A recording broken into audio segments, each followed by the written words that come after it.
One of the major releases to kick off 2020, Dragon Ball Z Kakarot, is developed by CyberConnect 2 and is being published by Bandai Namco.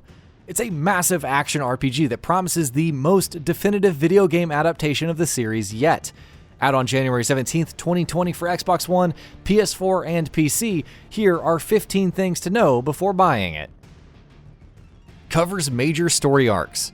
The main appeal of Dragon Ball Z Kakarot is the inclusion of all major story arcs. It starts with the Saiyan saga, from battling Raditz to Nappa and Vegeta before heading off to Namek to deal with the Ginyu Force and Frieza. Players will also be able to battle Cell and the androids and eventually collide in the ultimate battle against Majin Buu. Main and support characters. There's a fairly strong roster of characters available to play as, which is to be expected. Goku, Gohan, including his Great Saiyaman avatar, Vegeta, Future Trunks, and Piccolo are all available for battle. You also have support characters like Krillin, Tien, Chaozu, and Yamcha who could be called in for special attacks like Krillin's Destructo Disc or Tien's Solar Flare. Special characters. During key gameplay moments though, other iconic characters will become available.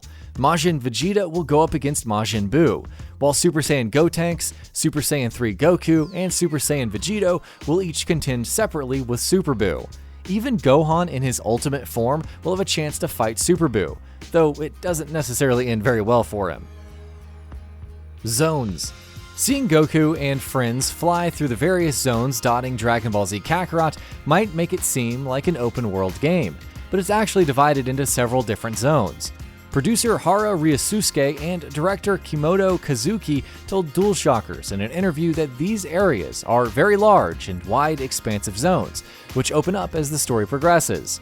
As for how to choose zones, simply fly all the way up, eventually you'll zoom out and an overview of all the zones will be visible.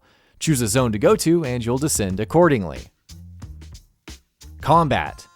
If you've played or even seen the Dragon Ball Xenoverse games, Dragon Ball Z Kakarot's combat is going to be very familiar.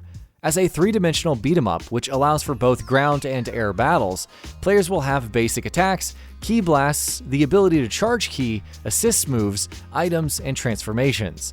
Each character has their own unique moves, and transforming will open up more options, like Super Saiyan 3 Goku gaining the Super Kamehameha, EX Spirit Bomb, and Dragon Hammer Strike moves. Side activities, training, and eating. Of course, it wouldn't be a Dragon Ball Z game without training. You'll still complete side quests and activities for XP, visit different retailers, engage in mining, and even go hunting. However, it's training that will unlock special moves down the line. Eating is also important since you can temporarily boost stats with meals. Apparently, Chi-Chi, Goku's wife, offers the best stat bonuses with her meals, though how often these will be available is unknown. Soul Emblems. Along with XP, players will be earning Soul Emblems. These serve to boost your stats and provide different effects. Collecting them means completing different side missions. In essence, they sound like bonuses on top of the usual XP grind, which is a nice incentive to go out of your way. However, you can also battle old foes for Soul Emblems, which is an entirely separate mechanic into itself. Collecting Dragon Balls, battle old villains. Again, since this is a Dragon Ball game, players can collect the Dragon Balls. How you'll go about this, whether it's just by exploring the world with a radar and playing games of hot and cold, or through completing different missions, is still to be revealed. However, the Dragon Balls can be used to revive major villains. This allows for bonus battles with their own side stories. Complete them and you'll receive Soul Emblems and XP as rewards. New character interactions. The Dragon Ball franchise as a whole has a large cast of characters, many of whom Goku didn't interact with in the Dragon Ball Z arcs. Dragon Ball Z Kakarot will offer a chance to meet those pre-Saiyan saga characters, some who have grown up and may offer different side stories and side quests. These could then reveal conversations between characters that have been unknown until now. Untold backstories. Along with new character interactions, which can potentially open up different side stories, there will also be some new backstories that weren't in the manga. These are being penned by creator Akira Toriyama himself, so while potential retconning could be made, there's also potential for some memorable new developments. We'll have to wait and see how that pans out and hope it doesn't break continuity. Minigames. Dragon Ball Z has a lot of fighting, but there's also some more lighthearted moments.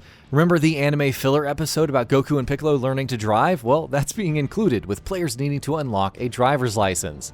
This gives access to a car that can be driven across various areas and which could have its own minigames or missions.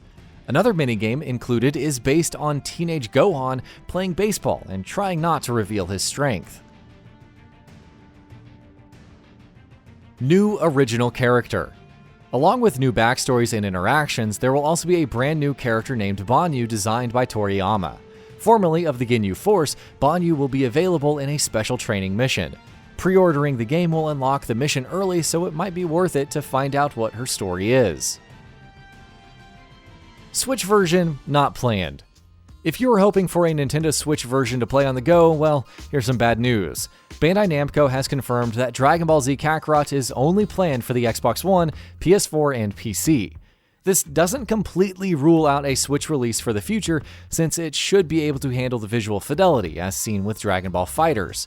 Just don't hold your breath in anticipation. Xbox One X and PS4 Pro support. There's yet to be confirmation on whether the game will run at 4K resolution on PS4 Pro.